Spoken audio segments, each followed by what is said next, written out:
4% yet. So that just means almost all executive positions in large companies are held by men.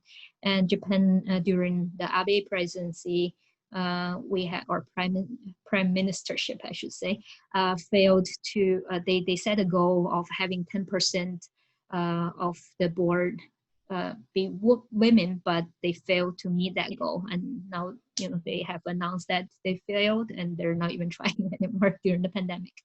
And the full-time employed women with children during the pandemic. Is there a question? Oh, we'll come back to that later.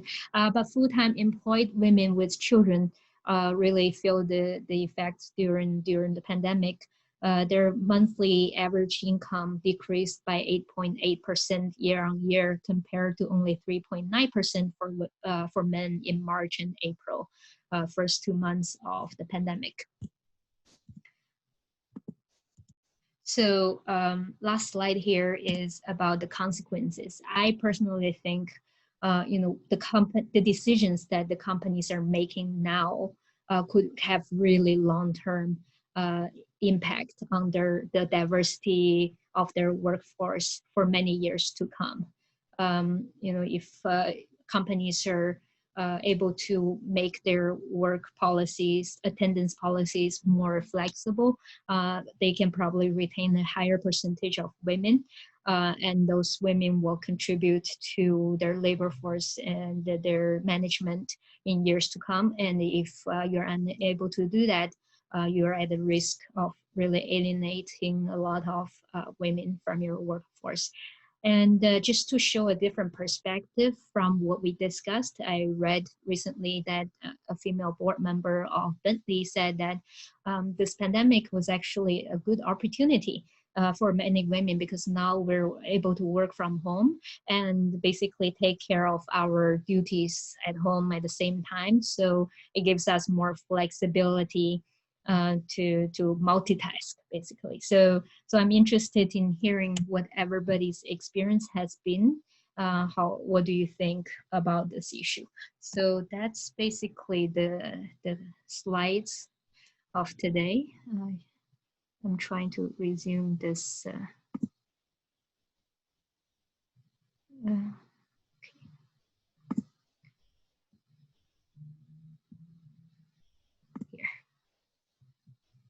Stop share. Okay. Yeah. So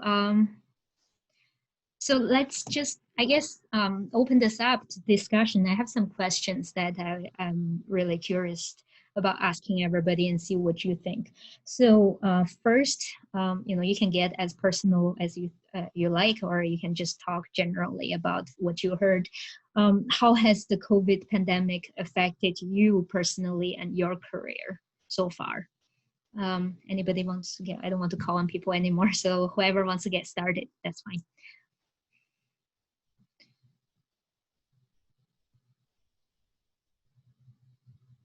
All right, so I think I'll just jump in first and kind of talk about my experience with COVID so far. I'm a recent grad, and due to the pandemic, we kind of graduated maybe a month earlier. In terms of career-wise, I was lucky to have a position already that was, already remote, but, the job search was just a tiny bit difficult. I think if I didn't have the, relationships that I had, it would have been far more difficult to find a job in this current, atmosphere that we're in right now. So yeah, in terms of people I've known, recently someone died due to COVID. So that was really kind of tough, someone that you see every day at school, and, it's already very real, but, once it hits, very close to home, it's like, wow, this is not, it's not a joke. It's a very serious situation. So it's been pretty tough, and kind of making sure that everyone kind of takes it seriously around me has been a tiny bit, tough, because I have a partner that goes out very frequently due to their job, but kind of finding ways to stay safe due to that has been a little difficult for me. In terms of multitasking, everything's been going pretty well. You know, when you're at home, you can pay attention to way more. You can get a lot more of the chores done. You can work simultaneously at work. But then there comes a time where you need to separate your work from, you know, your work time from your free time. And it happens to be like kind of difficult because those two things tend to mix up for me. So at 10 p.m. at night, I'm still working sometimes, but in between I'm like not. So kind of finding that organization and that balance to kind of separate the two. I heard someone say recently that we are not working from home, we are living at work. And I feel that a little bit just because the lines of communication are always open. And so it's almost like you're always doing something. And, you know, when you have those other responsibilities going on too, it's very hard to separate. I really hear what Destiny said about, you know, making the time when that's home time or that's work time. And you have to be very disciplined to do that. And sometimes I find that very hard.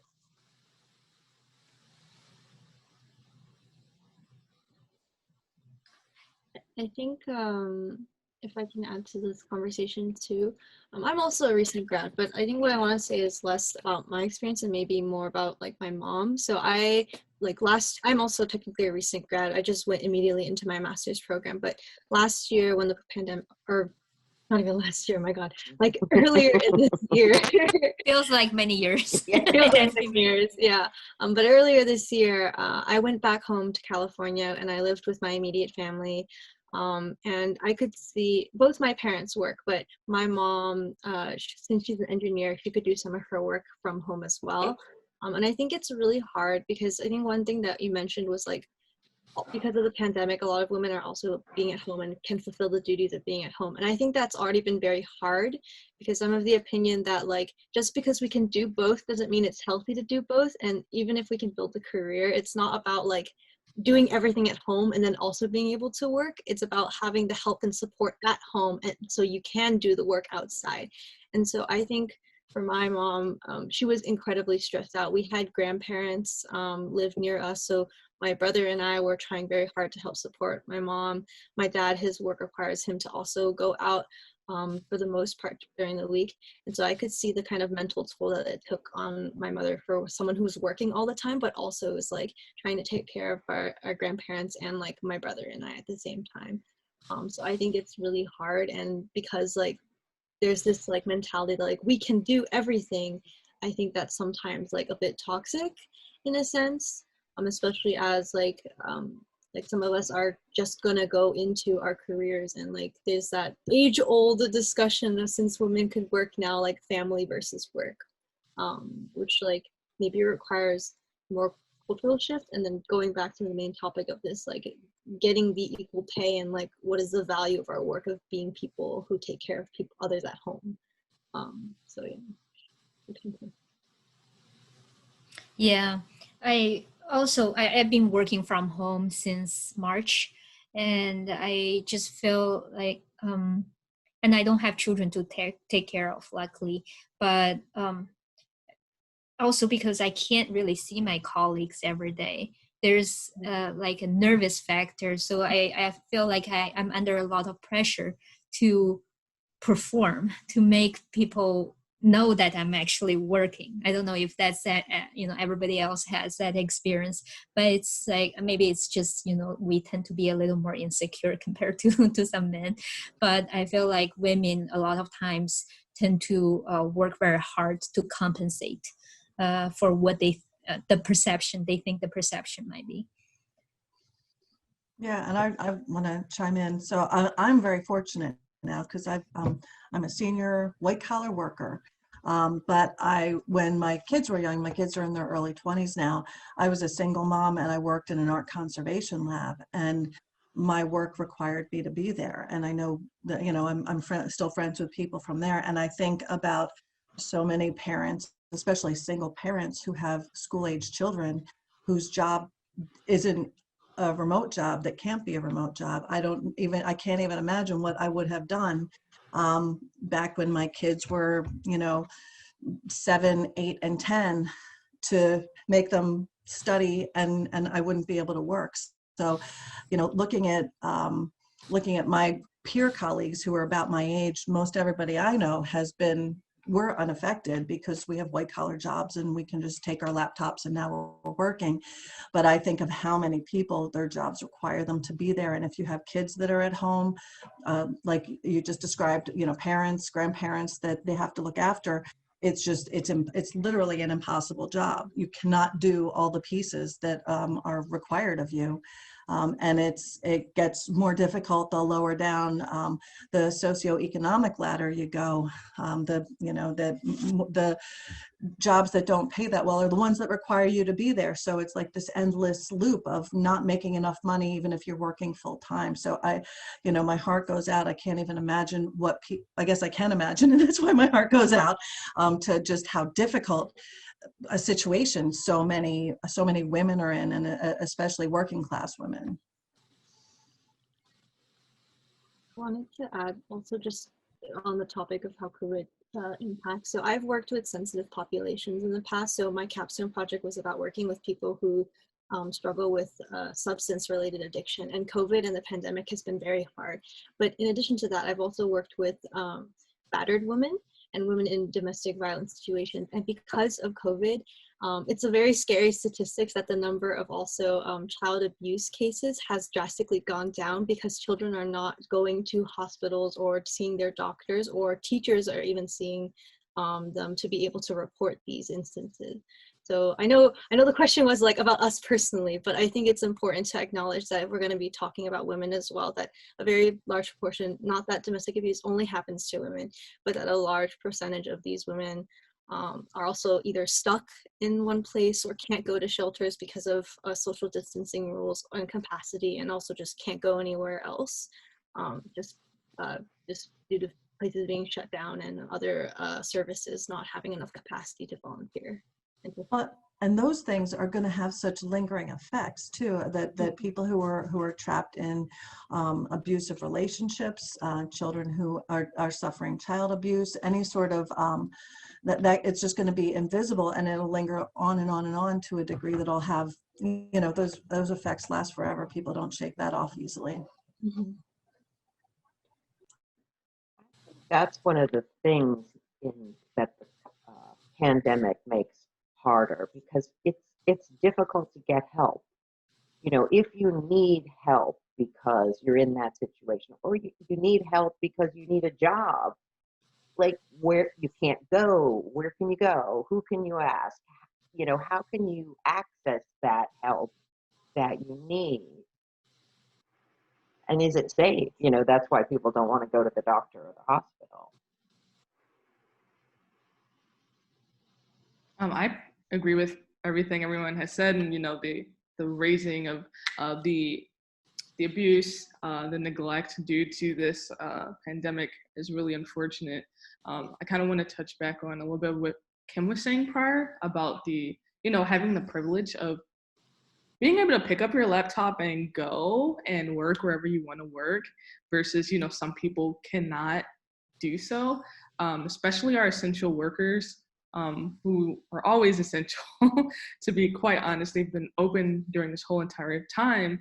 We need someone there. Unfortunately, they definitely deserve so much more benefit and so much more in terms of like their pay. But some people, I want to know, how can our leadership kind of incorporate, remote work during the aftermath of this? Because I know that a lot of people might just want to work at home and have that privilege of being able to up and go. So I wanted to kind of explore what our leadership would possibly consider thinking about. Kim, what do you think about working remotely in the aftermath? I was amazed at how easily our organization was able, our administrative staff, how easily they were able to shift to be to work from home remotely. So everything that we have is cloud-based, everything except Shifuso Japanese House and Garden, which is the opposite of cloud-based. That's as bound to the ground as possible. So even within our organization, having this awareness, we essentially have essential workers who are out there greeting the public every day at Shifuso, and then a different group of, divided staff that are working from home that took our laptops, and, we interact with the public very little, realistically. So even inside the same organization where we're trying to create similar opportunities for all staff, different circumstances create different results. Yeah, and I see there are some comments in the chat saying that Microsoft has recently allowed their employees to work remotely permanently. I heard that about Twitter too, I think, right? So a number of large corporations have changed their policies forever. So coming back to the original topic a little bit. So do you guys think if we're able to work from home permanently, that would very sorry about that. Do you think if we're able to work from home permanently, that would advance women's career, or do you think that's just adding, too much burden and stress to women? I think both points have been raised so far, and I guess we would have to wait for years until the research and data come out to really understand the consequences of the long-term consequences of this. But what's your personal feeling so far? I'll jump in quickly on this. So it's interesting. I worked from. You're saying something, but we can't hear you. Can you hear me now? Yes. Yeah.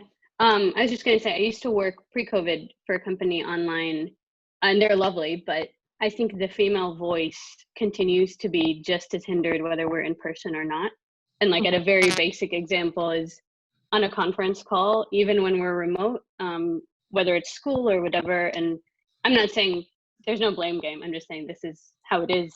The level of chatter between men colleagues is the same, and then the females kind of will wait and then we'll proceed. So I think there's little underlying dynamics in the female voice that if we're going to have an advantage working remotely, I think the same hurdles need to be overcome at some level. I think adding on to that, this is actually something that one of my male friends actually brought up, which was like one of the hard parts about working remote. And at least for him, like he did an internship where he didn't even see the face of his entire team until the end of the summer, which was like one thing. Not to say like, everyone has their own reasons for being off, like not showing their camera.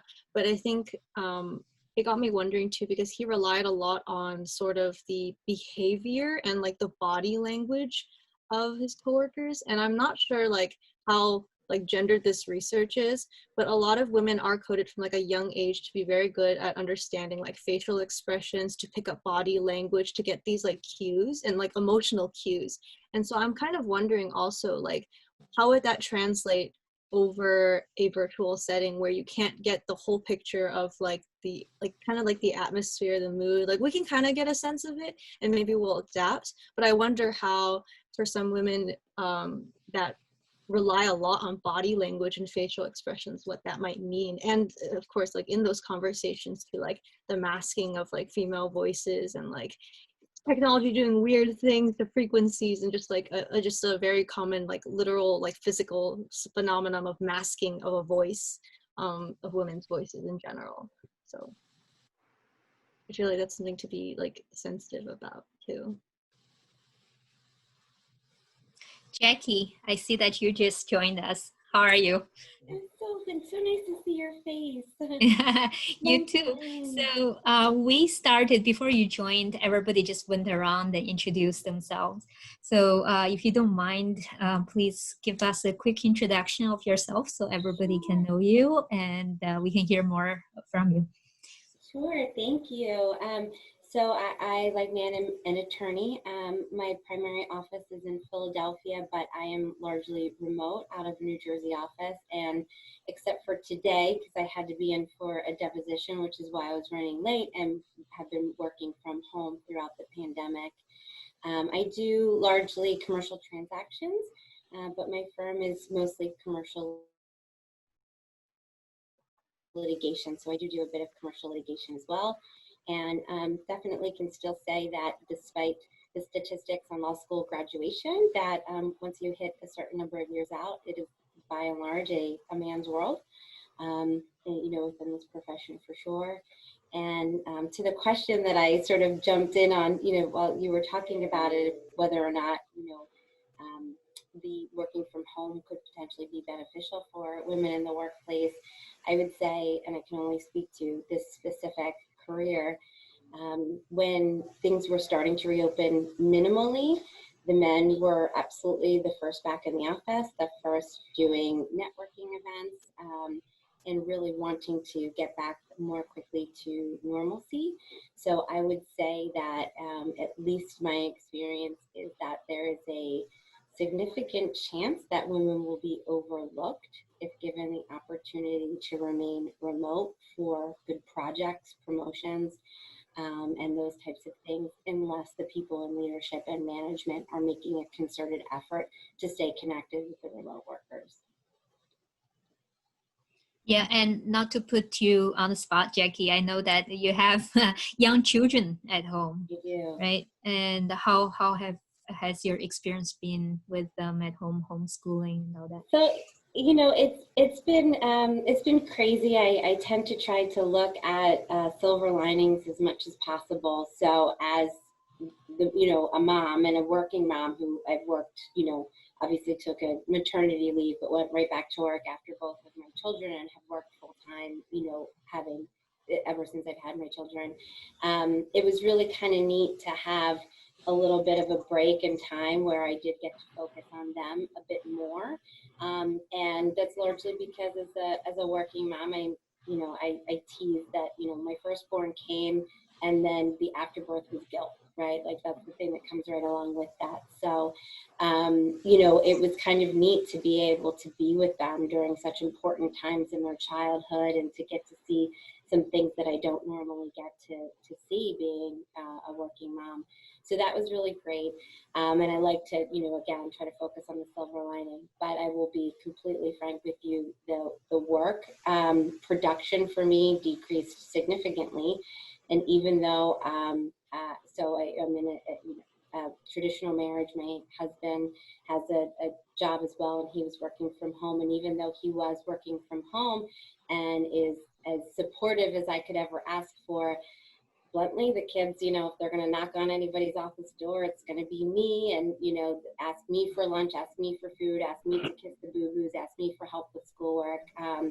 So it was, you know, again, just not by virtue of the way I think we build our home, but we did sort of end up with a more traditional dynamic, which is kind of funny because, you know, when I was outside of the home, I probably wouldn't have said that's the case, but it's sort of how it worked out. So it's been crazy trying to keep on top of my clients' demands.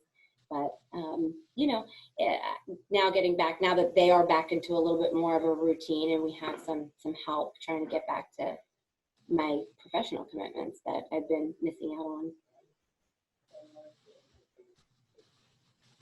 I kind of wanted to touch a little bit on, you know, Jackie's point about women being overlooked if given the opportunity to work remote. And I kind of wanted to connect this to Japan because, you know, I was reading a few articles, and believe it or not, although we view Japan as like really technologically advanced, a lot of corporations kind of had some trouble moving to that remote, like transitioning. So I feel like with that trouble, plus, you know, the gender pay gap in Japan and how they're still kind of battling with gender equality, like I feel like that gets even heightened. And this probably isn't like a statement, it's more like a question, like what would be like some steps to kind of work through that? Yeah, I'm glad, Destiny. That's actually my next question for everybody. Uh, it's a natural transition, right? So now we see the problem. How what I guess to before we come to solutions, what are the contributing factors to the issue? Well, we've talked, and Jackie has given some really good examples about childcare responsibilities at home. So what are some other factors you can think about that are contributing to women having a harder time working remotely or not being able to show up at work during the pandemic?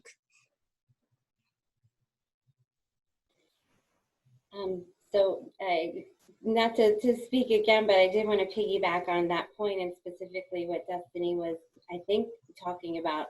There are some really interesting bodies of work right now on what's called the invisible work. And the idea behind that is that, again, typically the management work or household work or the invisible work, even if it's just sort of thinking, planning, plotting for whether it's your career or your family or your home, that those things tend to fall to women, and women across the board, not just working women, but sort of women across the board. And I think that that is something that would need to be addressed, that's a contributing factor as well. And because of our ability to do those things on in a normal day, I also think that we have a little bit less of an ability to shift our focus. So whether or not you believe that multitasking is a real thing that can happen, I think that we all strive to do it at least sometimes. And so, if you are tasked with a lot of the invisible work, plus maybe more of the household burden, and then you're working from home, keeping those pockets that are necessary to focus on the specific task at the time just becomes that much more difficult.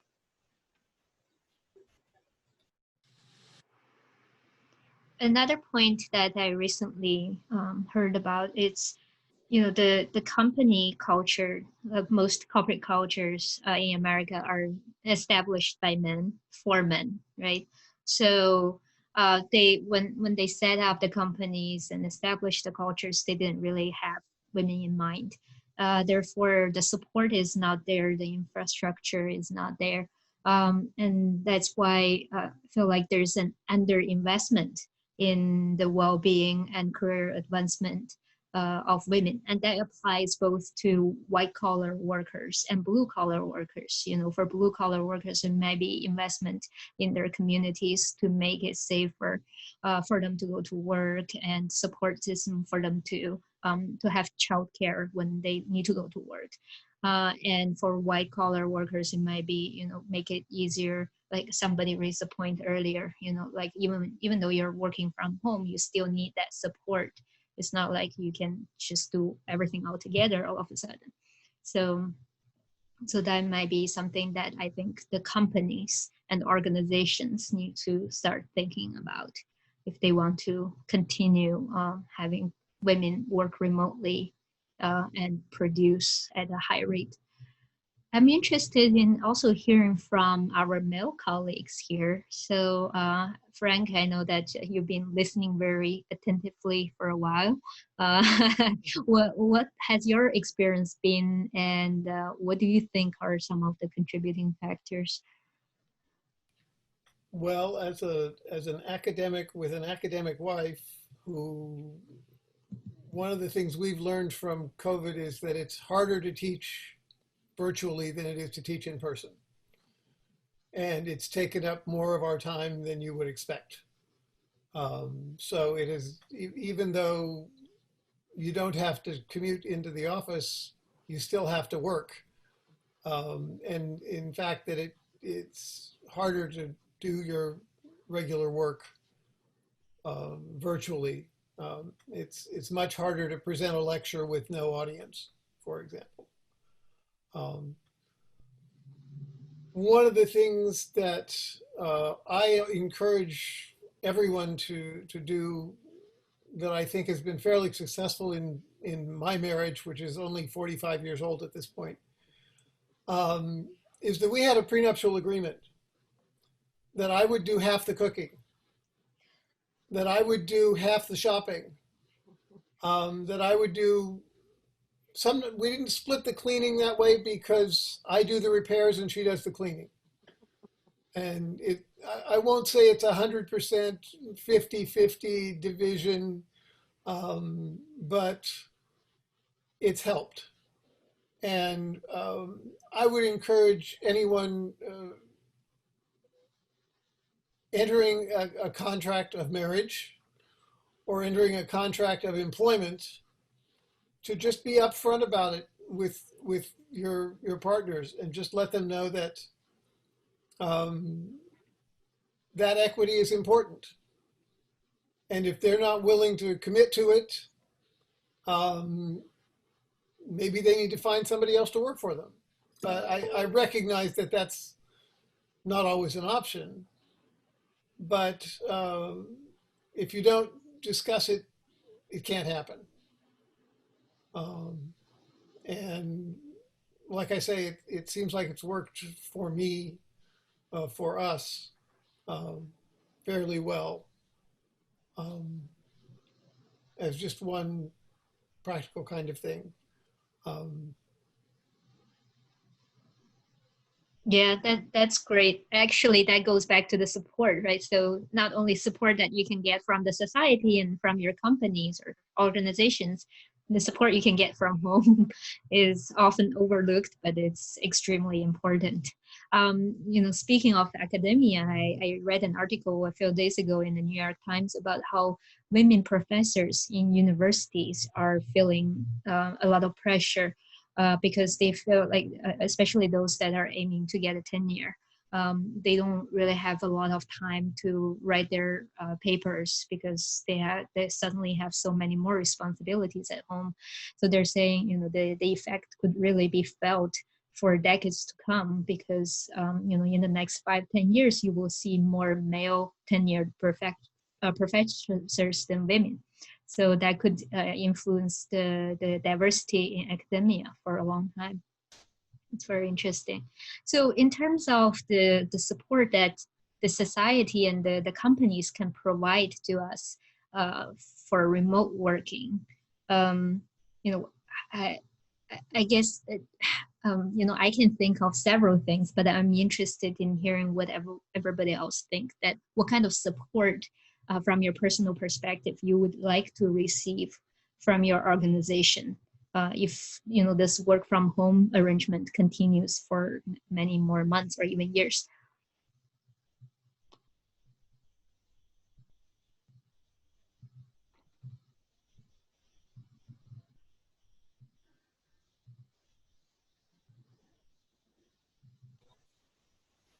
So, maybe just one idea is figuring out a way to continue engagement and collaboration with your team despite remote location.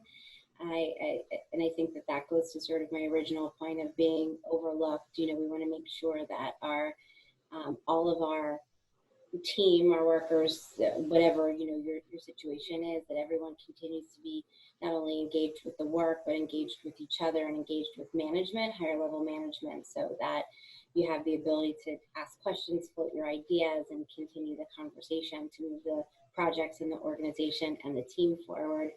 But also in connection with that, probably providing allowing for flexibility and reducing the expectation of like a 9-to-5 type of hours. And I would say that would specifically go for somebody who's working remotely, that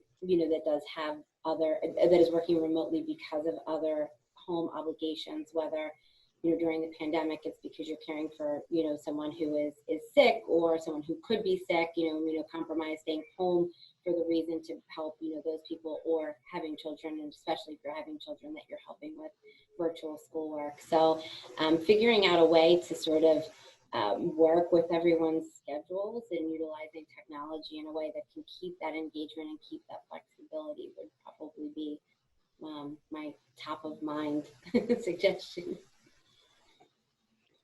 Yeah, those are actually very good suggestions, especially on the engagement part, Jackie.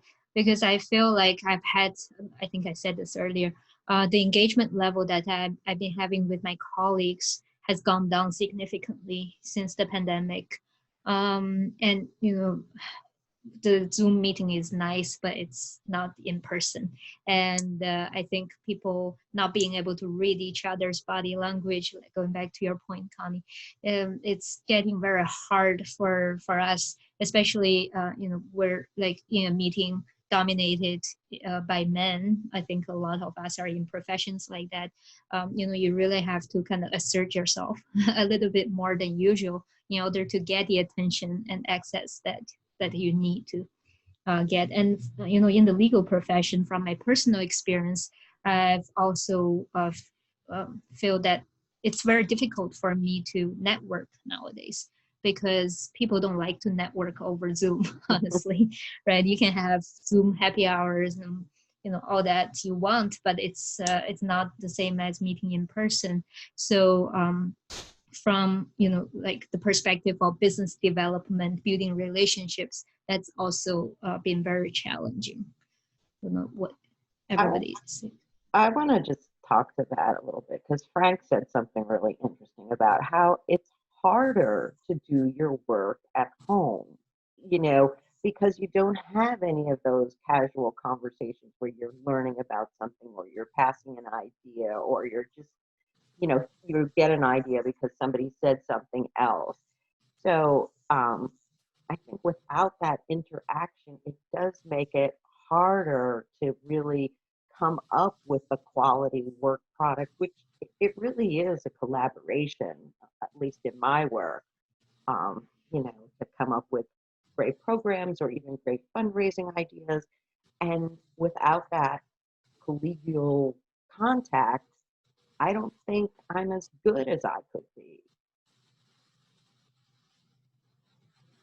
Yeah, I agree with Lewis. Kind of like addressing, like, it's really hard to like separate. Like, for one, it's easy when you go into a workspace, that, okay, this is where I do the work, and I feel like you're way more productive in a space like that. And like Lewis said as well, you can also collaborate more. Like, yeah, I can message you on like Google Hangouts, but it's like, man, like, I'd rather like talk on the phone or something, or in person, and kind of discuss certain things, because that's how I can, going back to that point with Connie, just reading your facial expression and like, okay, so you actually don't think this is a good idea. Instead of you like just sending me a message like, oh yeah, I think it's great, when it really isn't. So it also kind of talks to that I can't be the best me when I'm not getting those subtle cues of whether or not something is good or not, or whatever, which kind of speaks to like at this point, since we can't read those subtle facial cues and body language, it can be easy to lie about things, or not really lie, but kind of like sugarcoat things and like, oh yeah, no, it's fine, just go ahead. But I feel like this is a great opportunity to kind of be more truthful and be more direct, because at the end of the day, the job still needs to get done, and the job needs to be done well. So I think that's just something maybe we all can kind of be like, okay, like, instead of skimping out on a little bit, we should like be more direct. Yeah, and those are great points about, being in person makes such a difference on how like what cues you get, what information you get about what's actually happening. And I've noticed that in down with gender lines, when I've been the executive director starting at Shifuso for 10 years. 10 years ago I started. I've been in arts and culture my whole life. And then we merged in 2016 with JASGP, which had a more corporate culture. And throughout my entire professional life until 2016, I had never really experienced male leaders talking over me or trying to squash me or put me into a box or put it aside or overtalk me or minimize me. And during the negotiation process, I had a couple of harsh harsh revelations about the outside world once you get beyond the beautiful, beautiful picture of nonprofit world, which is not perfect by any stretch. So the difference between corporate culture and nonprofit culture, first of all, in how much space women have to lead and speak, I couldn't believe it. I was horrified. It really took. I had an executive coach at the time to talk me down off the ledge and reduce my rage, but I had to get off a phone call before I just lost it.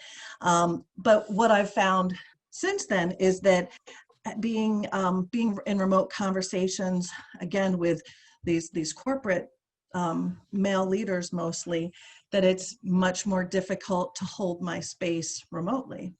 So whether that's in a phone call, or I mean, actual quote, it's like, oh, don't get so hysterical over it. You're overreacting to things that I'm not overreacting to even remote conversations like this, virtual conversations.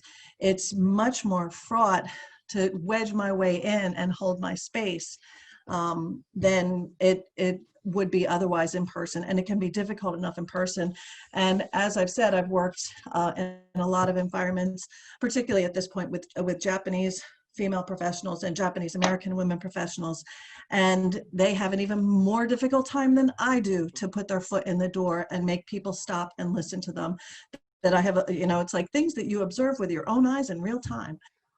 So this is just kind of closing off space, I think, for women and women of color in particular, to put our foot in the door and have people listen to us and give our thoughts credence and validity. Yeah, I think, as women, we have the inclination to really assess other people's emotions and reactions. And that's both a blessing and a curse. If you think about, you look at the countries around the world, the countries with female leaders seem to have dealt with the COVID crisis a lot better than some other countries.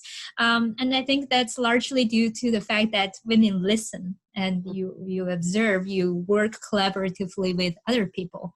But in a Zoom setting, like you said, Kim, people don't really give you the space to come in a lot of times. And I can even witness this just, through this call. When I'm on other calls with a lot of men, really there's no stop to give another person a chance to talk. There's one after another, and people constantly talking over each other, and that's expected. And I think a lot of women find that a little uncomfortable, honestly. And I don't know, do you think we need to become more assertive as women, or I guess that's the only way in this culture right now, right? I think that is the thing. Once I feel like I started my actual career, I feel like the start of my career was definitely when I kind of joined, JSGP, working more in office. And I did start an internship that same year, but a little bit before JSGP. I learned a lot during that time, especially with an internship. And I had a male, overlooking a lot of the work that I did, and I'm a designer. He's not necessarily a designer, but he still gave input that may have been not really good input. So when it came to that and kind of working within JSGP and having, positive role models that were females, like Kim, like Lewis, like Kara, kind of seeing how they held their own was really important to me.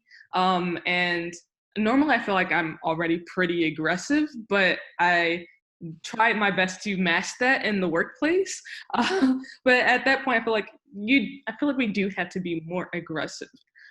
Definitely something I liked that Kara has demonstrated before, one of our coworkers at JSGP, is I'm talking.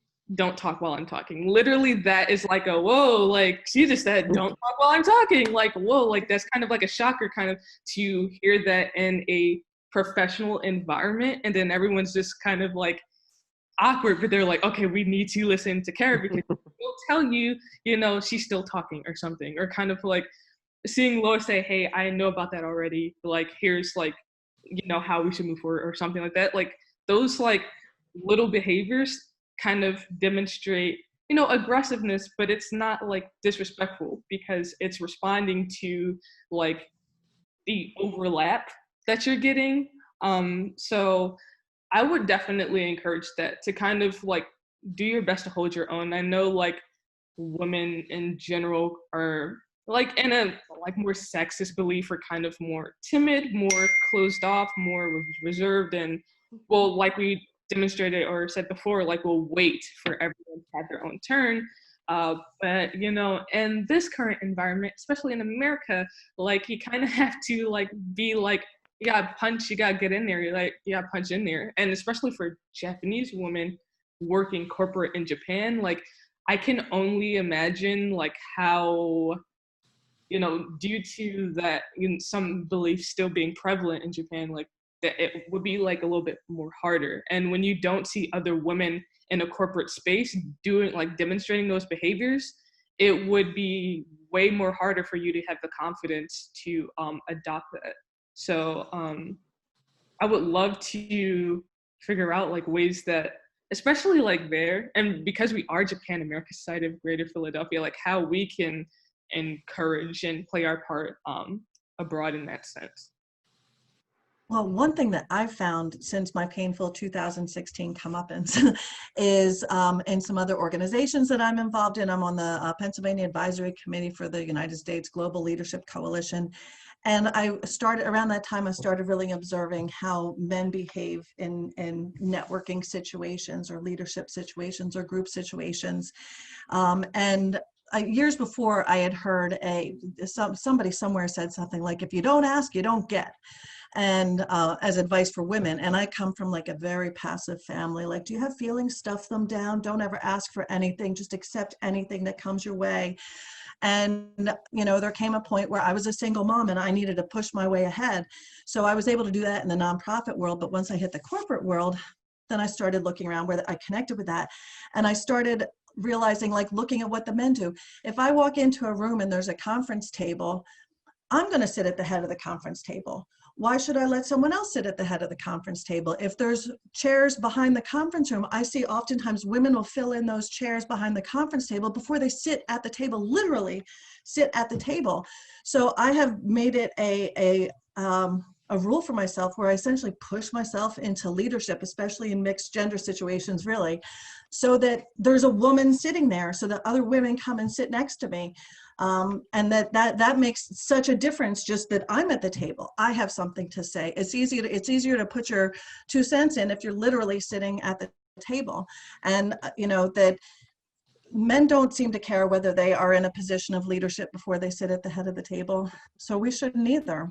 You know, we can make our space and help each other make that space. Yeah, I definitely. Can you guys hear me? Yeah. Oh yeah, I definitely agree. Right now, I get my place of leadership is I am one of the officers for Temple's Anime Club, and this is really the only club I've stuck with at Temple because of how much it's changed and how much we've grown it. And right now, most of the people in our leadership are people of color, are women of color, and we've really changed the way this looks, because often, and when we first started, when we first came to Temple, it was mainly white males that were in the club or that were officers. So since we've become a part of it, we've really changed things around. Now there's more people engaged with it, and it's not all men. And I definitely agree with what you were saying about, you know, it's a huge responsibility to share the table and to make sure that other people's voices are heard. And it can be hard, because I feel like when I first started college 5 years ago, that it was harder to make my own seat at the table, let alone understand how to share and make sure that other people's voices were heard. And each year has just been another growing element to it. So I love that more people are talking about it, though, even in my classes, I feel like that issue is being addressed slowly, very slowly in some cases, but it is. And one thing I really love is that because we're remote right now, you know, you can tell who's really fighting for this cause, who is paying attention to our women's voices being heard, you know, what do our decisions look like, because the people that are paying attention are going to say, hold on, this person has an idea, or they're going to say, or they're going to, you know, make time to hear everyone's opinion, or they're going to have moments where they make events or talkings, or speakers that have conversations like this, where we have open dialogues about issues that women are facing and that people of color are facing. So things like this are encouraging. You know, you can't, it's when you know that these things exist, you don't lose hope. Just you feel more hopeful. Yeah, thank you. Jackie, did you want to say something? Oh, I actually was gonna step back a little bit first. Kim, I have to say, I didn't understand when you first said about 2016 that was the merger, and I was thinking of a certain election and change in and change in tone generally. So I got a little bit of a laugh out of my, you know, just how my brain works. But somewhat coincidentally, then Destiny said shortly after that how she really respects one of your colleagues who, you know, will say, I'm talking, and we all just watched that on the vice presidential debate, right? You know, hopefully from my perspective, soon to be President Harris saying, excuse me, I'm talking, right? And then of course, you know, Twitter and every other social media went up, you know, every woman ever at every boardroom ever, you know, kind of a thing. So, you know, it's funny, and I certainly can have a sense of humor about it. But the flip side of that is it's so not funny, right? Like, you know, so it's just one of those concerns that we have to say, okay, if it's so easily recognizable, and if this is clearly, if, you know, Twitter exploded like that on the mansplaining and the hang on, I'm talking, and we're all still sitting here, you know, the room of 8 of us, 9 of us now, you know, clearly this is a global problem for women, and we've got to figure out a better way and a faster way to address it, because I don't want to have to say, excuse me, I'm talking. I want to be respected for the fact that I am talking. So that's sort of frustrating, I would say, and, you know, one of those things that's difficult to get your mind around when you are trying to problem solve versus complain, because there's a large part of me that is so fed up with it that I just want to complain.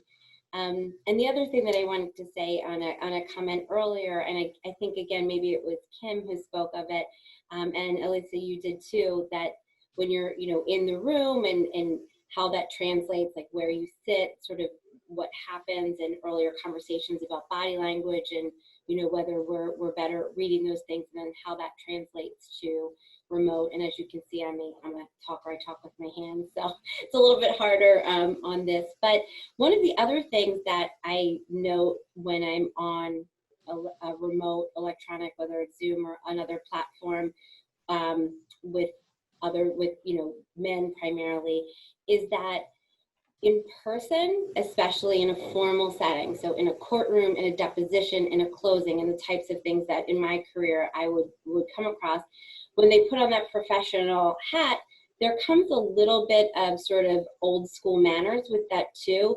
So they may be more inclined to let me speak, to, you know, move down at the table, to make that space out of some archaic notion of manners. That is, and so, you know, there were maybe times in my life where I viewed that as respect, but now that it's not happening at all when we're remote, I'm recognizing that it's not respect. It was some archaic notion of mama taught me right. And again, not good enough, not good enough. That's not what I want. I don't want you pulling out a chair for me. We're not on a date. I want you to let me finish my conversation, my questions, my statements. I think this gets us to a point that we were talking about, Nan, of like thinking about what are some actions that we can take. You know, what are positive actions that those of us who are participating here can take to make an impact even in our own lives, wider impact. Maybe we can talk about that a little bit. Absolutely. I was kind of gonna start talking about some solutions maybe, or so I've went to a few. I've been going to tons of webinars. If Connie was still here, she would attest to that. Pretty much, I've went to another kind of like a pay gap. It wasn't really about the pay gap, but it was more about, get the amount you deserve. When it comes to working in an office setting, one of the suggestions made, but especially for men, was to kind of like be open about your wage. A lot of times we're doing the same job, but you're making more than me. So like there's like, without that transparency, like we can't address the problem. Like, okay, we have the same credentials, we're doing the same job. Like why, like what's the reason why you're getting paid more than me? So I feel like that's something like men specifically can take. It can be also really useful for women who are in very similar positions at similar levels to kind of talk about and see like, okay, well, if we're doing the same job, same thing again, like if I'm getting paid more than you and you're doing like really great quality work just as much as I am, how can we address this? So kind of like putting that pressure on to whomever is in charge, and kind of say, hey, this is what's happening. Can you explain it? And can you make adjustments? Can possibly help, especially if done by a man who's supposed to be an ally. That's a very good point. So more transparency in terms of, information sharing. And I'm also thinking, along the lines of information sharing, like what we can do as a small group. I think it will take time and effort to kind of change the culture overnight, really. So if you go to a male colleague and say, share your salary information with me, I'm pretty sure you would be turned off. So, I'm glad that conversation is happening and it should continue to happen. But as a small group, what can we do? Like from this point on, I'm thinking to kind of move the conversation, the dialogue forward even by a little bit. Coming into this, I was thinking maybe, we could, obviously everybody here today is very interested in this topic and wants to make a difference. So, even just among us, if we could be resources for each other. If you have a question about, a certain pay equity or gender equality issue, or you just want to discuss it openly and have a very, frank conversation with somebody, we could be there to support each other and collectively maybe come up to a small solution, nothing too big.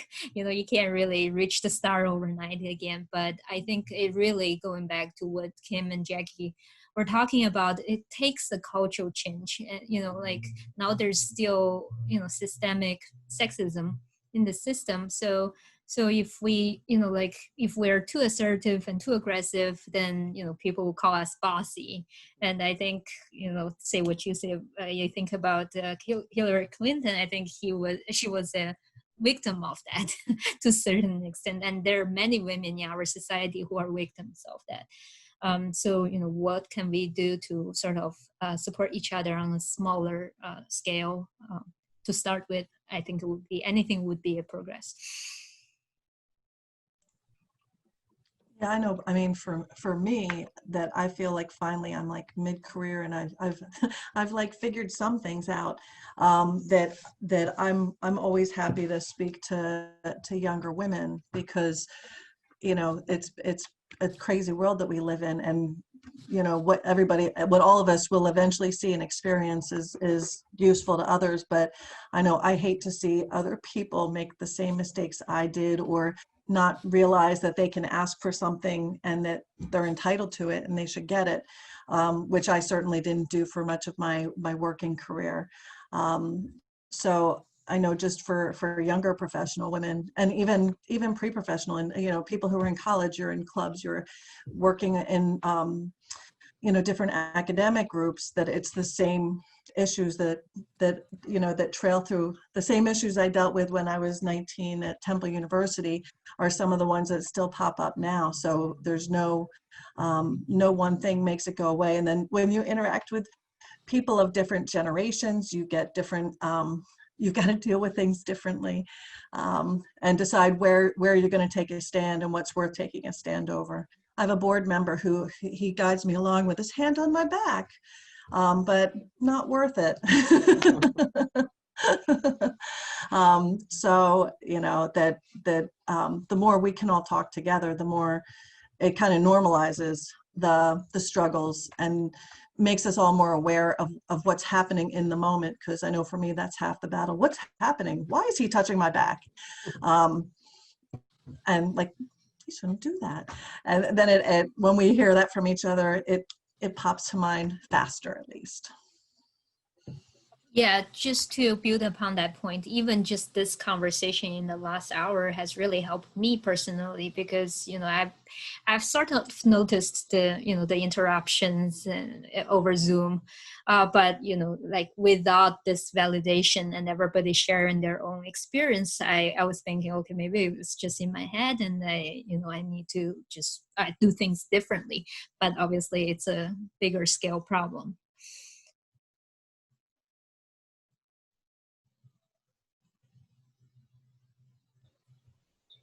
I was just gonna jump. Oh, go ahead. No, please, Manali. Oh, I was just gonna say it's actually really helpful to have these kind of small chats, because you move away, and I adore hearing from women in law, but getting to hear from women in other industries as well, and seeing that it is, like you're saying, a common narrative across the board. It's actually very empowering in a weird, like, reverse way. So thanks for sharing.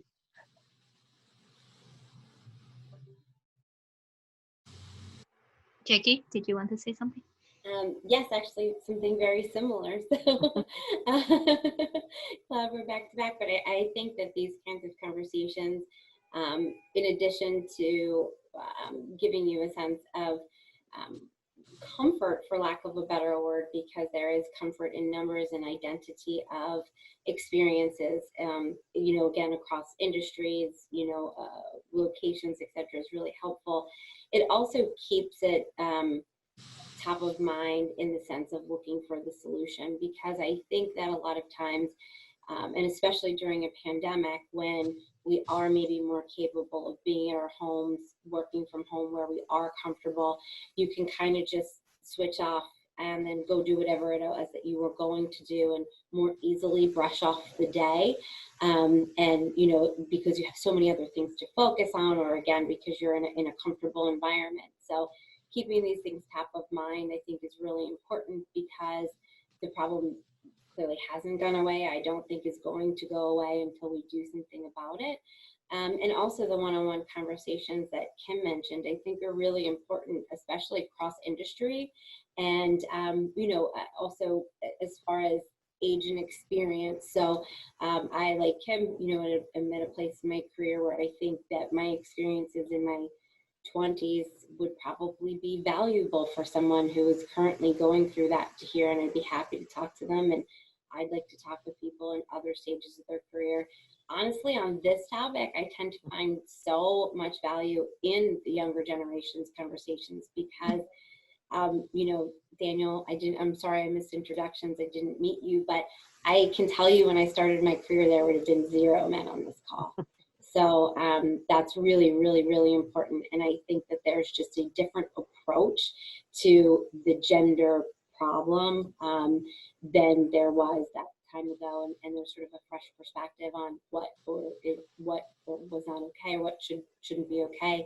And also, too, I get an education myself on appropriate ways to approach things that, again, 10 years ago, I wouldn't have known are could be offensive or inconsistent. So educating me on how to better have that conversation across generations is really important too. Yeah.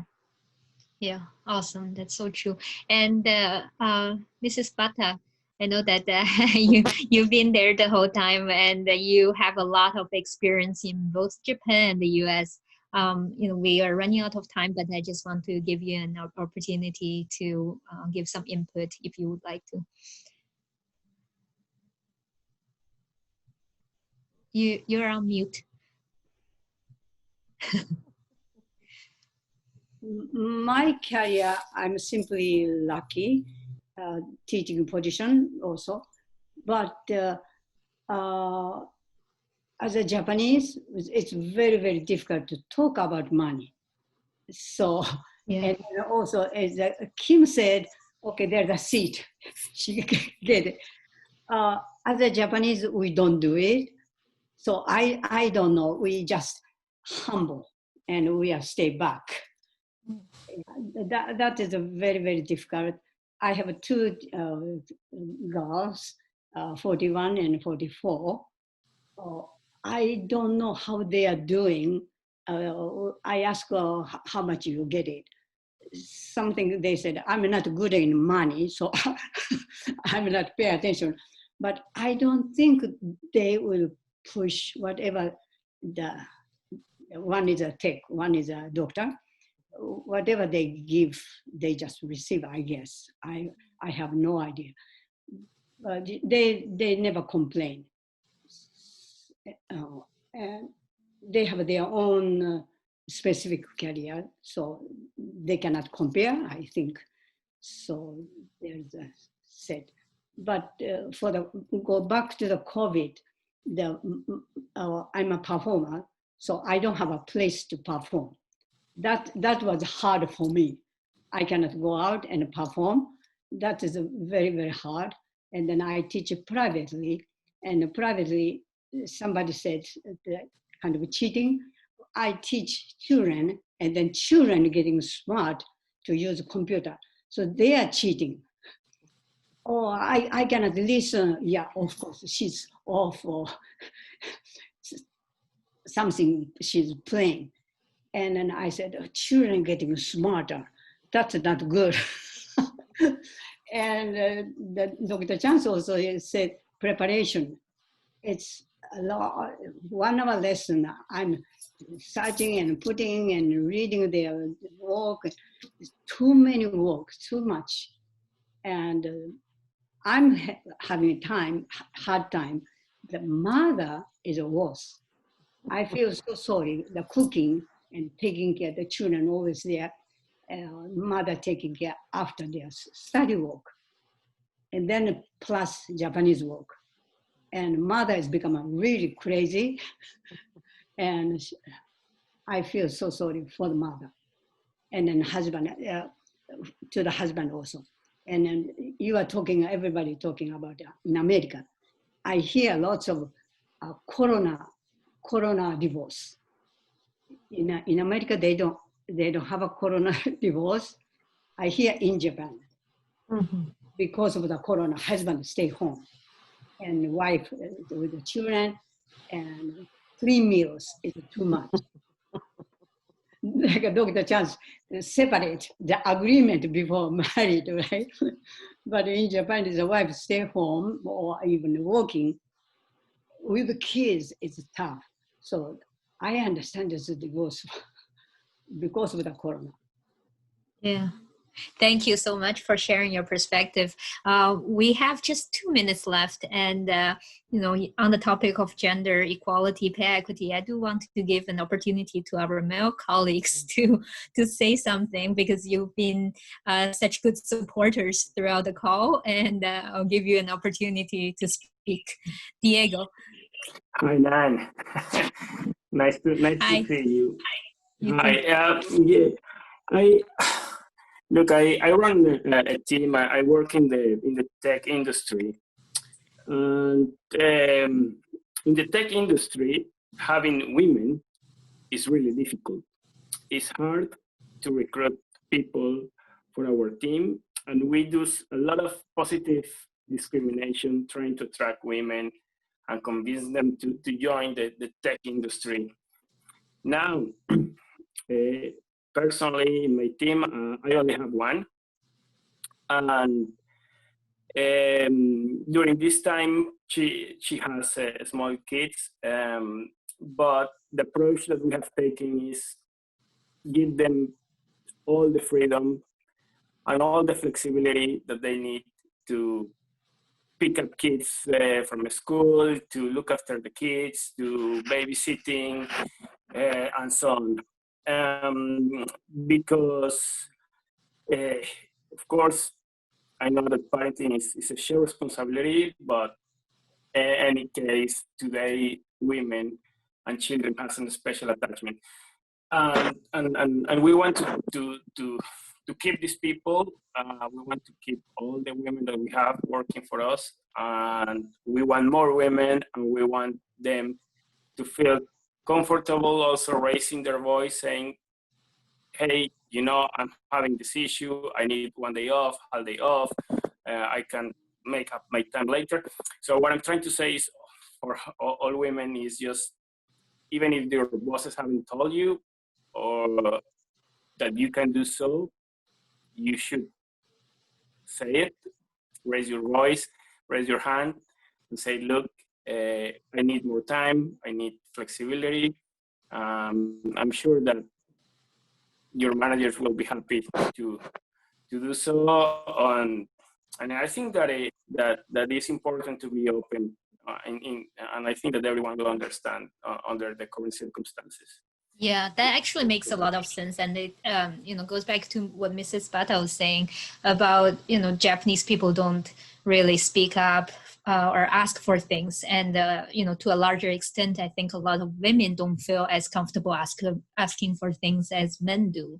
So sometimes it might be just in our heads. I feel like like we feel like maybe we shouldn't be asking, but Diego, what you're saying is, really ask for it if you need it, and men are actually more supportive.